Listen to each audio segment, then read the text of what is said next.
Boa noite, queridos irmãos. Saúdo os irmãos com a graça e a paz do Senhor. Amém? Saúdo também com a graça e a paz do Senhor aqueles que estão nos acompanhando pelas redes sociais. Que Deus assim nos abençoe. Como foi dito aqui pelo pastor Gerson, hoje é a terceira palestra a respeito da reforma protestante. E o tema proposto para mim foi somente a graça. E o texto que Deus colocou em meu coração para trazer uma reflexão está lá na carta de Paulo aos Efésios. Carta de Paulo aos Efésios, capítulo 2. Carta de Paulo aos Efésios, capítulo 2.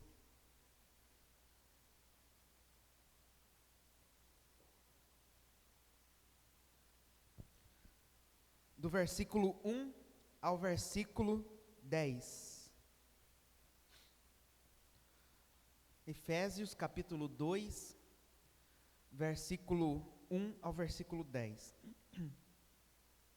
Diz assim a palavra do Senhor: Ele vos deu vida, estando vós mortos nos vossos delitos e pecados, nos quais andastes outrora, segundo o curso deste mundo, segundo o príncipe da potestade do ar, do espírito que agora atua nos filhos da desobediência, entre os quais também todos nós andamos outrora, segundo as inclinações da nossa carne, fazendo a vontade da carne e dos pensamentos.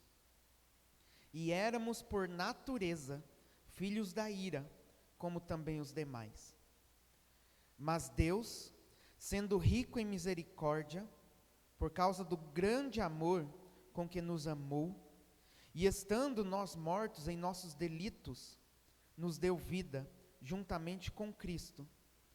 Pela graça sois salvos, e juntamente com Ele nos ressuscitou e nos fez assentar nos lugares celestiais em Cristo Jesus, para mostrar nos séculos vindouros a suprema riqueza da sua graça, em bondade para conosco em Cristo Jesus.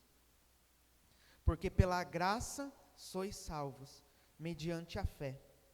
E isto não vem de vós, é dom de Deus, não de obras, para que ninguém se glorie, pois somos feitura dele, criados em Cristo Jesus para boas obras, as quais Deus de antemão preparou para que andássemos nelas. Amém? Vamos orar?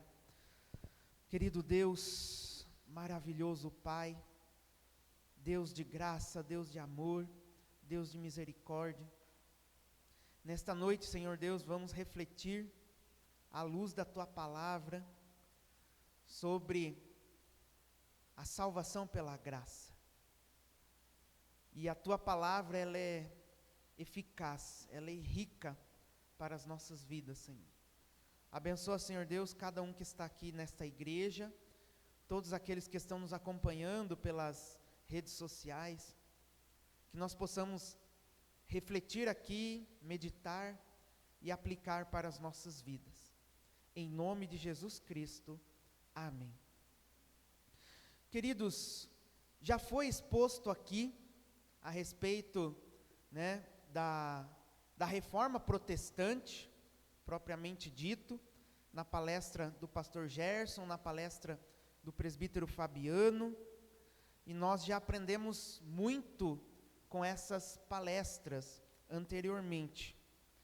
E esse texto proposto ao meu coração, que texto maravilhoso, que texto sublime, que fala do amor, que fala da graça, que fala da misericórdia, que fala da compaixão de Deus, do plano eterno de Deus, assim como ele fala no capítulo 1, desse plano eterno de Deus, que nos chamou para ser o seu povo, para ser o povo escolhido de Deus, cujo cabeça da igreja é Cristo. Então o tema que eu gostaria de trazer aos irmãos é a salvação pela graça. Salvação pela graça. O tema salvação foi um tema muito debatido desde o início do cristianismo. E até hoje, no meio religioso, ainda é um tema muito debatido. Como alguém é salvo? Como alguém recebe a salvação? E muitas pessoas ainda convergem essa salvação por obras. Ele tem uma parcela, o homem tem uma parcela de contribuição para a sua própria salvação. A reforma protestante, a teologia reformada, ela traz a nós que a salvação do homem, ela é unilateral. É o próprio Deus vindo ao nosso encontro, assim como a parábola da ovelha perdida. A ovelha por si só não teria condições de voltar ao seu pastor, mas foi o pastor que foi até a ovelha perdida. E assim também Deus, Ele veio ao nosso resgate, Ele veio ao nosso encontro, Ele veio nos redimir, Ele veio nos escolher, Ele nos chamou, Ele nos transportou das trevas para a sua maravilhosa luz. Mas aqueles que defendem a salvação pelas obras, eles acreditam numa salvação bilateral, em que o Deus tem a sua parcela e o homem também tem a sua parcela de contribuição quanto à sua salvação. E essa salvação por obras é por merecimento, é por esforço, é por observância da lei. E a salvação pela graça é o ensino de que não há merecimento, não há esforço humano da nossa parte na conquista da salvação, nem a observação de lei, de ritos, para que aconteça a salvação do ser humano. E esse foi um dos grandes trabalhos de Martinho Lutero, lá no século XVI. Martinho Lutero, como já foi dito aqui, era um monge católico, um monge agostiniano e professor também de teologia. Alguns princípios essenciais. Por que ele era chamado de agostiniano? Ele era seguidor dos ensinos de Agostinho, ou Santo Agostinho, ou conhecido também como Agostinho de Hipona. E um dos princípios que eles seguiam era pobreza, que o monge, ou aquele cristão daquela época de Martinho Lutero, ele deveria ter uma pobreza extrema, não poderia ter bens, não poderia ter muitas coisas. Desapego ao mundo e também jejuns, jejuns severos, jejuns muito severos. E também quando eles se alimentavam, alguns segmentos agostinianos, eles se alimentavam uma vez por dia, à base de pão, água e frutas. E assim Martinho Lutero, ele viveu num período atormentado por sua fé. Ele via-se como um pecador incorrigível. Por mais que buscasse a Deus, não era capaz de sentir-se santo. Então, ele buscava a Deus, é jejuns severos, é pouca alimentação, é oração, é busca de uma vida totalmente pobre. Alguns segmentos agostinianos andavam descalços,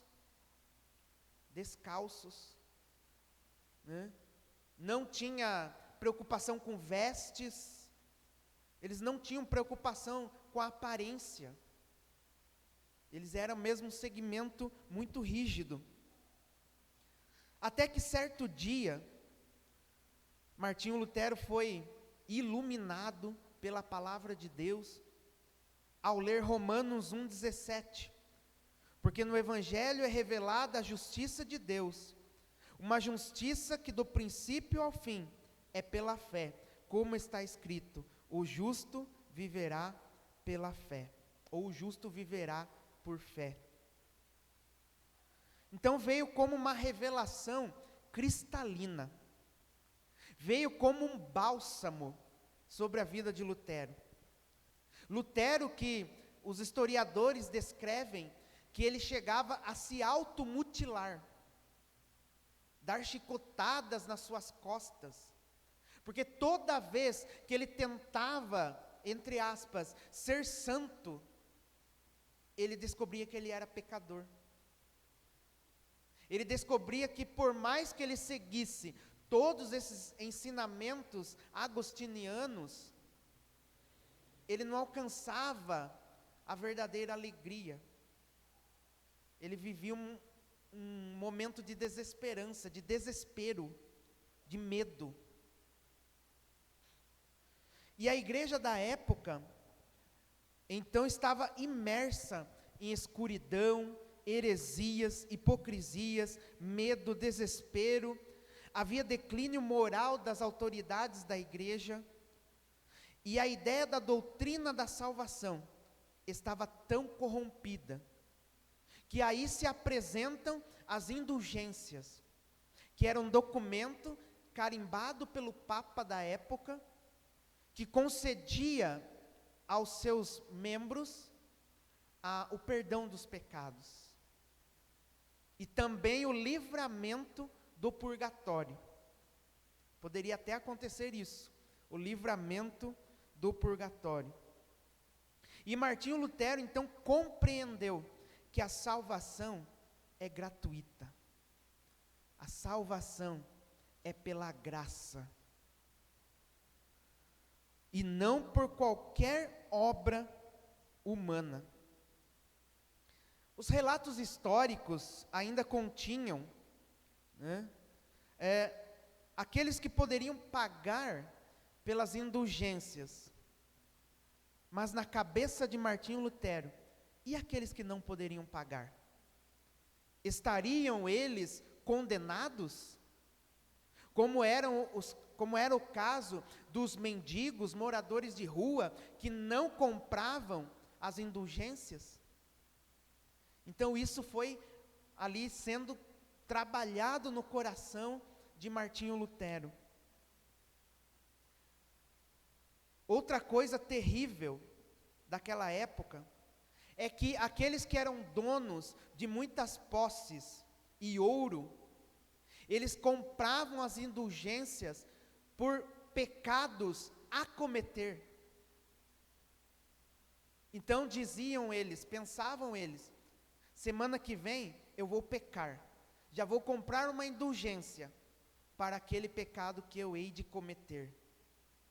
Então aquelas pessoas que tinham muitas condições, elas compravam, pagavam, ainda, pelos seus pecados a cometer. E assim, entre aspas, eles ficavam tranquilos, achavam que ficavam tranquilos com seus pecados. A salvação se dava também por esforço, por esmolas, e então o ser humano tinha uma participação na salvação. A salvação pelas obras. A compra da indulgência prometia amenizar ou extinguir o tempo da penitência dos devotos no purgatório. Contudo, ao enfatizar o ensino sola gratia, ou seja, somente a graça, os reformadores pretendiam refutar o parecer de que a salvação dava-se pela obra de Cristo somada à obra meritória dos homens.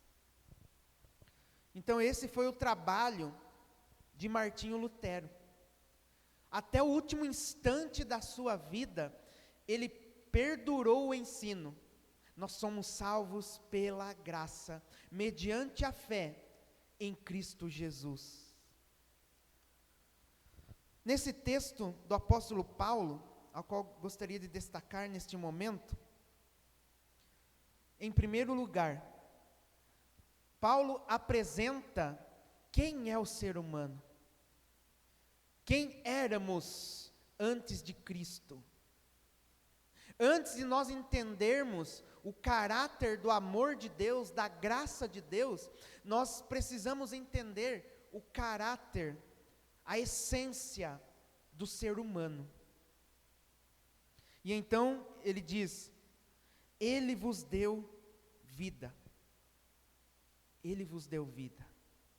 Significa que nós estávamos mortos. Morto responde? Não. Morto tem opinião? Não. Morto fala? Não. Morto não reage. Do lado espiritual, nós não tínhamos como se achegar a Deus. Nós não tínhamos hipótese nenhuma de alcançar a luz de Deus.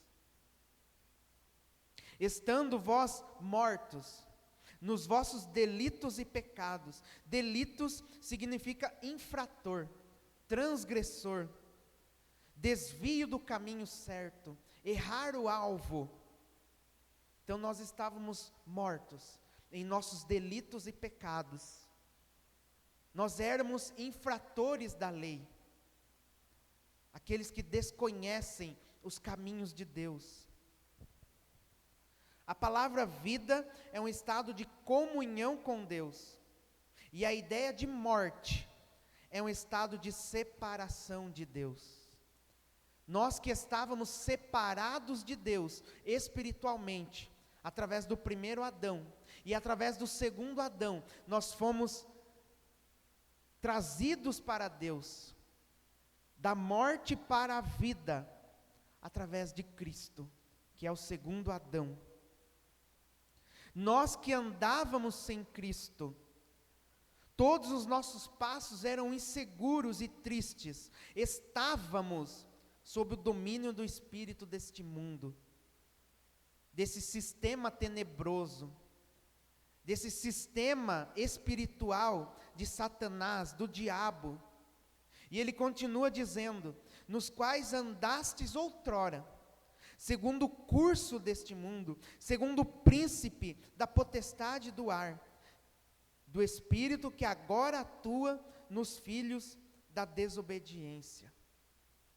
Ele está agindo sobre os filhos da desobediência, o inimigo de Deus. E nós éramos como que inimigos de Deus, filhos da ira, filhos da desobediência. A palavra mortos é sem comunicação, não havia comunicação entre o homem e Deus. Separados de Deus, sem reação, desligados de Deus, perdidos, longe do alcance, sem qualquer esperança, sepultados, cadáveres. Sem Cristo é estar morto. E esse mundo, ele simboliza também a maldade do ser humano, simboliza também as imoralidades, a alienação quanto à verdade, quanto à justiça, quanto à bondade, quanto à retidão, afundado em pecados, mentiras, enganos, hipocrisia, perversão, inversão de valores. Bem dizia o profeta Isaías, lá no capítulo 5, versículo 20: ai dos que ao mal chamam bem, e ao bem mal, que fazem da escuridade luz, e da luz escuridade, põem o amargo por doce, e o doce por amargo. Então assim eram os filhos da desobediência, assim eram os filhos que seguiam o caminho do inimigo, do adversário de Deus. Eles estavam totalmente rebeldes, totalmente profanos, totalmente contrários à vontade de Deus e à sua palavra. Os homens ímpios são súditos do reino de Satanás e sujeitos à sua vontade, pois ele é homicida e mentiroso. João 8,44 diz assim: vós sois do diabo, que é o vosso pai, e quereis satisfazer-lhe os desejos. Ele foi homicida desde o princípio, e jamais se firmou na verdade, porque nele não há verdade. Quando ele profere mentira, fala do que lhe é próprio, porque é mentiroso e pai da mentira. Então o apóstolo Paulo, ele refere-se aqui ao estado do ser humano, à essência do ser humano, que o ser humano sem Cristo, ele continua sendo rebelde, ele continua sendo desobediente. Fazíamos a vontade da carne e dos pensamentos, versículo 3, e éramos por natureza filhos da ira, como também os demais. O apóstolo Paulo, em Romanos capítulo 3, versículo 9 ao 18, ele diz: que se conclui? Temos nós qualquer vantagem? Não, de forma nenhuma. Pois já temos demonstrado que todos, tanto judeus como gregos, estão debaixo do pecado. Como está escrito: não há justo, nenhum sequer, não há quem entenda, não há quem busque a Deus, todos se extraviaram, a uma se fizeram inúteis. Não há quem faça o bem, não há nenhum sequer. A garganta deles é sepulcro aberto, com a língua urdem engano. Veneno de víbora está nos seus lábios, a boca eles a têm cheia de maldição e de amargura. São os seus pés velozes para derramar sangue, nos seus caminhos há destruição e miséria. Desconheceram o caminho da paz, não há temor de Deus diante dos seus olhos. Então o apóstolo Paulo, em primeiro lugar, ele descreve a condição do ser humano, que o ser humano, por si só, o ser humano sem Deus, ele é maldoso, ele é falho, ele é rebelde, ele é tudo isso, né, que provoca a perdição, a ruína do ser humano. Todas essas condições evidenciam o homem sem Deus, evidenciam que todos estávamos debaixo da lei de Deus, debaixo do julgamento de Deus, debaixo do juízo de Deus, debaixo da sentença de condenação. Pois diz aqui no versículo 3, e éramos por natureza filhos da ira, como também os demais. E o que nós merecíamos? Nós merecíamos a punição, nós merecíamos a condenação, a sentença de destruição. E se não fosse o amor de Deus, nós já estaríamos fumegados, nós já estaríamos consumidos pela sua ira. João 3,36 diz assim: por isso quem crê no Filho tem a vida eterna.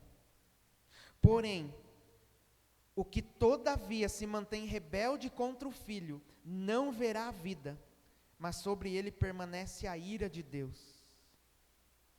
Após o apóstolo Paulo descrever a condição do ser humano, a essência, o caráter do ser humano, aí então, ele vai dizer sobre o amor de Deus, sobre a graça de Deus. Em segundo lugar, do versículo 4 ao versículo 6, a graça é iniciativa divina. Olha o que diz no versículo 4: mas Deus, porém, entretanto, Deus tinha todos os motivos para nos exterminar. Deus tinha todos os motivos para condenar, mas Ele não o fez. Por quê? Pelo seu amor, por sua misericórdia. Diz então, sendo rico em misericórdia, por causa do grande amor com que nos amou. Nesse versículo de número 4, está em destaque a riqueza da misericórdia de Deus e a grandiosidade do seu amor.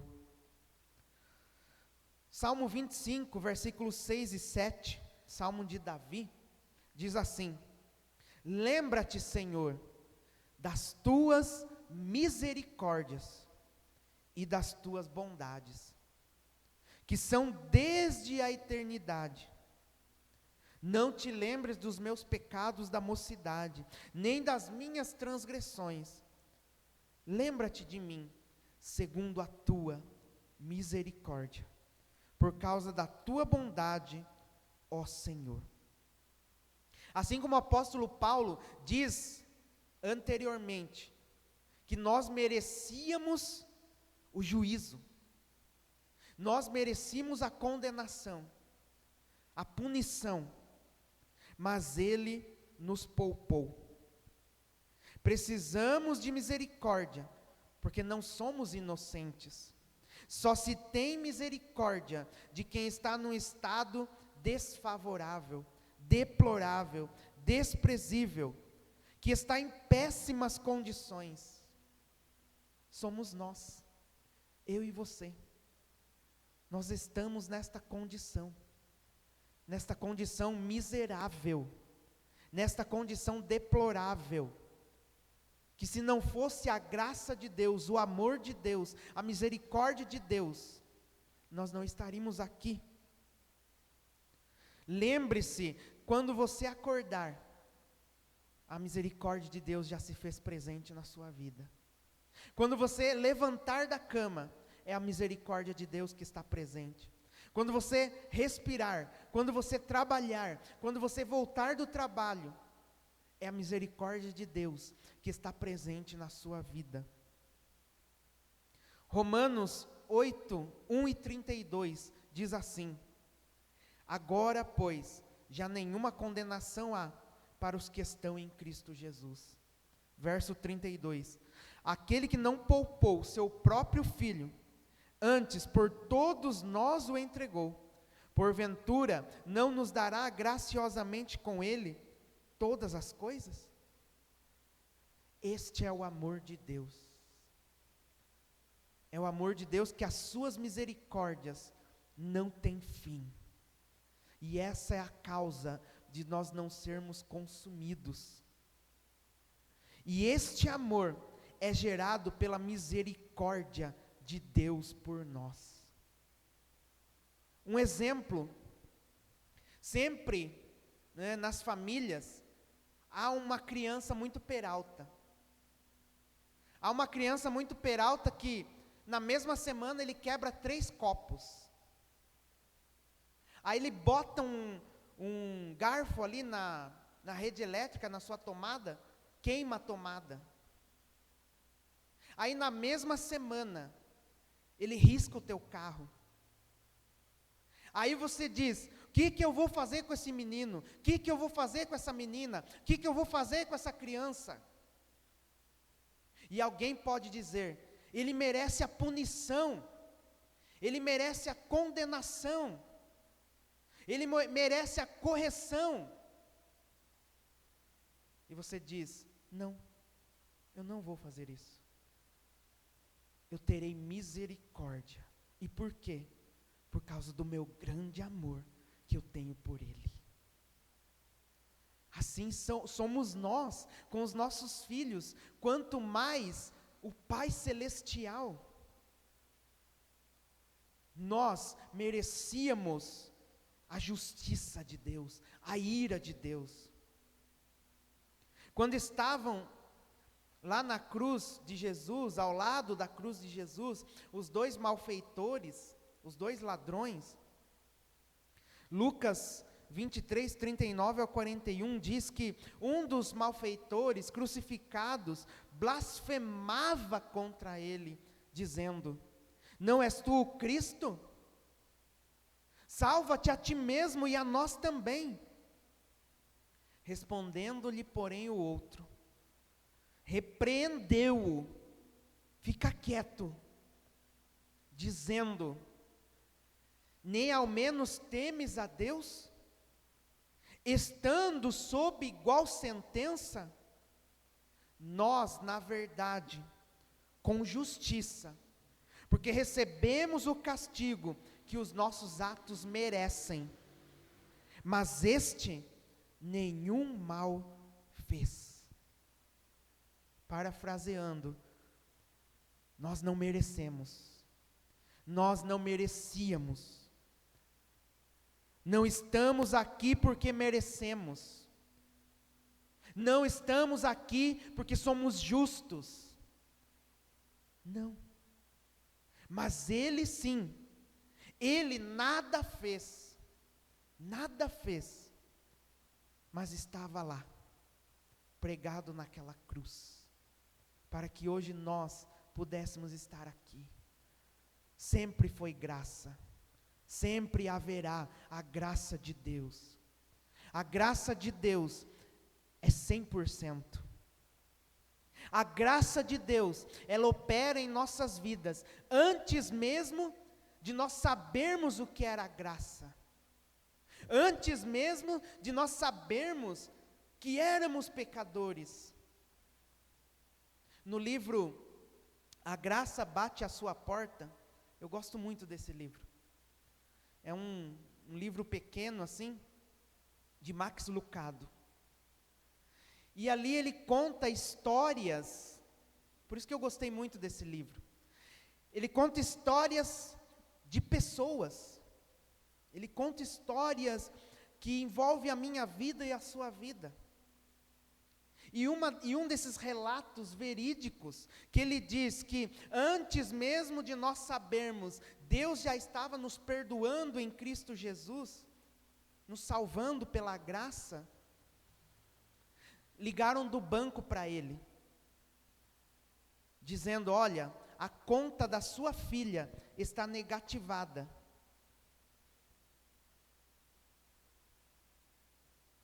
Está em débito. E ele diz mais ou menos assim: o que eu faria? Ligaria para minha filha? Xingaria ela? Dizia palavras de horrores a ela? Como que você deixou isso acontecer? Mas ele diz então: eu posso resolver. Foi lá, resolveu, quitou o banco que estava no vermelho, a conta corrente da filha dele. E quando a filha o ligou: pai, me ligaram do banco, você poderia... Ele não deixou ela terminar e respondeu: eu já fiz. Antes mesmo de você receber a ligação do banco, eu já fiz. E assim é o amor de Deus, assim é a graça de Deus. Antes mesmo de eu entender que eu era pecador, antes mesmo de eu entender que eu precisava da graça de Deus, Deus já me salvou, Deus já me escolheu. Então ele conta ali muitas histórias. Uma outra história muito interessante, ele diz que quando ele e o irmão dele, eles eram crianças, e eles ganharam uma espingarda de pressão. Adquiriram lá uma espingarda de pressão. E então ele diz, eles começam a fazer tiro ao alvo no quintal da casa. E então ele diz assim: meu irmão, que dizia ser muito bom de mira, disse a mim, segura um espelho que eu vou atirar de costa para o alvo. E o irmão dele atirou, colocou a espingarda no ombro, olhando no espelho e tum, prá, só barulho de vidro. O irmão, o Max Lucado conta que ele falou assim, eu fingi que nem era comigo. Daí veio o vizinho, né? E ele falou assim, eu sou de outra região, sou de outro país, estou visitando a casa dele. E era o irmão dele que tinha atirado no vidro do vizinho, na porta de vidro. Aí o vizinho, quem vai pagar, não sei o quê, e isso, aquilo, vocês vão pagar. Aí vem o pai dele, e ele só escuta 2 frases. Sim, são meus filhos, eu vou pagar. Então a graça de Deus é assim. A graça de Deus é aquele que vem ao nosso encontro e diz, sim, são meus filhos, eu vou pagar. Fica tranquilo, eu vou pagar. Então são tantas histórias, vou falar só mais uma, tá? Um casal, se não me falha a memória, de Dallas, lá nos Estados Unidos, né? Dallas, no estado do Texas, infelizmente eles perdem a sua filha de 13 anos, a Taylor. E então, se não me falha a memória, era Taylor o nome dela? Então a filha deles de 13 anos morre num acidente de esqui.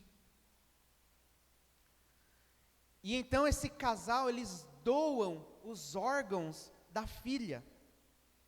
Perderam o chão, perderam as estruturas, mas eles doam os órgãos da filha, porque os órgãos ainda estavam bons. 13 anos. E dentro daquela dor, dentro daquele terrível sofrimento, eles ficam sabendo que o coração da filha deles estava lá em Phoenix, em outro estado dos Estados Unidos, 16 horas de carro, de viagem. Mas eles fazem um pedido aos médicos, nós queremos ir até Phoenix, conhecer a pessoa que recebeu o coração da nossa filha, porque nós queremos ouvi-lo mais uma vez.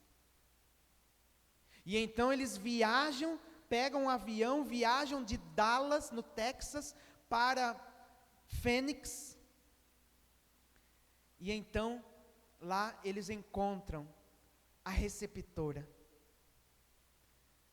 Se eu não me engano, se não me falha a minha memória, 21 anos. E ela descobriu que ela precisava de um coração há 4 anos. 4 anos na fila de espera.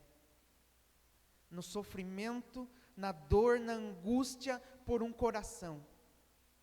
Até que o coração da filha daquele casal estava implantado no seu peito. E a cirurgia foi um sucesso. E ela estava feliz da vida, lá na sua casa em Phoenix. Quando chegam os pais daquela menina, conversam com os pais da receptora e dizem: nós queremos ouvir a batida do coração da nossa filha. E então eles colocam o ouvido no peito, né, nas costas da receptora. E então eles dizem: é o coração da nossa filha batendo no seu peito. Queridos, essa é a graça. É o coração de Jesus Cristo batendo em cada um de nós, batendo em nossos corações, batendo em nossas vidas. Assim ele aplica essa mensagem. Queridos, nós fomos vivificados em Cristo Jesus, versículo 5, e estando nós mortos em nossos delitos, nos deu vida, juntamente com Cristo, pela graça sois salvos. A doutrina da regeneração, o novo nascimento, a obra do Espírito Santo na vida do pecador. E estando nós estávamos mortos, mas hoje nós temos vida, e vida em abundância, vida em Cristo Jesus.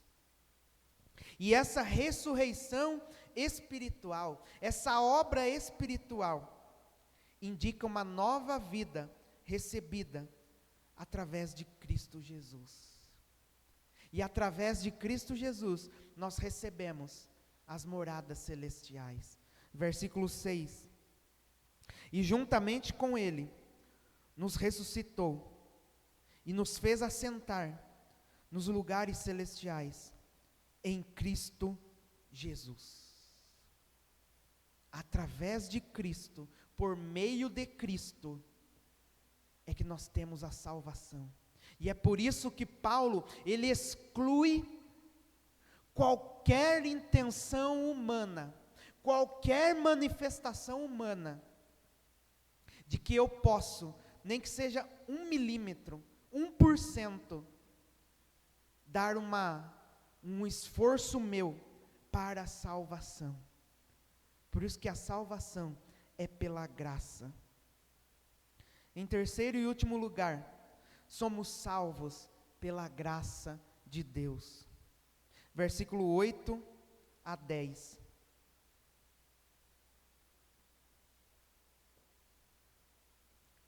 Graça é um substantivo feminino, oriundo do termo em latim, gratia, ou grátis, e significa benevolência, mercê, estima, ou um favor que se dispensa ou se recebe. No grego, charis, favor, ajuda graciosa, favor divino e gratuito. Então, no âmbito do cristianismo, graça é o dom gratuito de Deus ao homem, num encontro transformador, em que a criatura é restaurada. Ninguém é salvo sem a graça. Somente a graça. Somente pela graça de Deus. Esse dom de Deus, esse presente de Deus, imerecível, imenso, sobre as nossas vidas. Deus toma a iniciativa de nos perdoar, de nos amar, de nos reconciliar com Ele, de nos santificar, de nos salvar. Graça representa o próprio Deus se relacionando com a sua criatura, olhando e se manifestando a nós com benevolência e amor. A ação da graça de Deus na vida do cristão, além de operar a salvação e a justificação, continua agindo em nossas vidas em santidade, de modo a produzir em nós uma vida em conformidade com a sua vontade. Somos salvos pela graça. Pela graça sois salvos, mediante a fé, através da fé, não no que, mas em quem? Em Cristo Jesus. Ele é o galardoador, Ele é o Cordeiro de Deus, que foi imolado pelos nossos pecados, e é através dele que fomos perdoados. Isaías 53:5 diz assim: mas ele foi traspassado pelas nossas transgressões e moído pelas nossas iniquidades. O castigo que nos traz a paz estava sobre ele, e pelas suas pisaduras fomos sarados. Ele é quem bebeu o cálice da ira de Deus. Se lembram da condição humana? A condição do ser humano perdido, sem esperança, numa negridão sem fim, rebeldes, desobedientes, merecíamos o castigo, a punição, merecíamos ser consumidos pela sua ira, mas Jesus Cristo, em Cristo, se satisfez toda a ira de Deus. Paul Washer, em um dos seus sermões, falando sobre a misericórdia de Deus, ele diz: a ira de Deus esmagou a Cristo. Sabe quando você pisa num inseto, numa formiga, num inseto pequeno, e ele é esmagado? Então é nesse sentido, diz Paul Washer, que Jesus Cristo foi esmagado pela ira de Deus, por nós. Ele foi esmagado, ele foi levado àquela cruz, para perdão dos nossos pecados, para cumprir a lei por nós, para cumprir os desígnios de Deus por nós, as demandas da justiça divina por nós, e assim nós fomos declarados justos.